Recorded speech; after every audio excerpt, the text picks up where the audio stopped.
અનંત અંબાણીના wedding venue જે મુંબઈના BKC સ્થિત જીવો વર્લ્ડ સેન્ટરમાં છે, જેમાં 2 બિનબુલાયા મહેમાન પહોંચી ગયા હતા.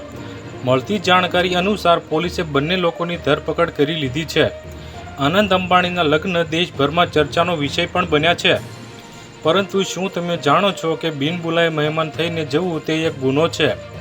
મીડિયાના અહેવાલ અનુસાર ખાસ કરીને જ્યારે બિઝનેસમેન મુકેશ અંબાણીના દીકરાના લગ્ન હોય તેમાં વીઆઈપી મહેમાનથી લઈને દેશના વડાપ્રધાન નરેન્દ્ર મોદી પણ પહોંચ્યા હતા, જ્યાં આમંત્રણ વગર યુટ્યુબર અને બિઝનેસમેન પહોંચી ગયા હતા, જેની મુંબઈની પોલીસે ધરપકડ પણ કરી લીધી છે. મીડિયાના અહેવાલ અનુસાર જીવો વર્લ્ડ સેન્ટરમાં કામ કરનાર સિક્યોરિટી ડિપાર્ટમેન્ટના બલરામસિંહ લાલની ફરિયાદના આધારે પોલીસે આ કેસ દાખલ કર્યો છે. મળતી જાણકારી અનુસાર સિક્યોરિટી ગાર્ડને શનિવારના રોજ એક વ્યક્તિ પર શંકા ગઈ હતી. તે આનંદ અંબાણીના વેડિંગ વેન્યુમાં ફર્સ્ટ ફ્લોર પર ફરી રહ્યો હતો.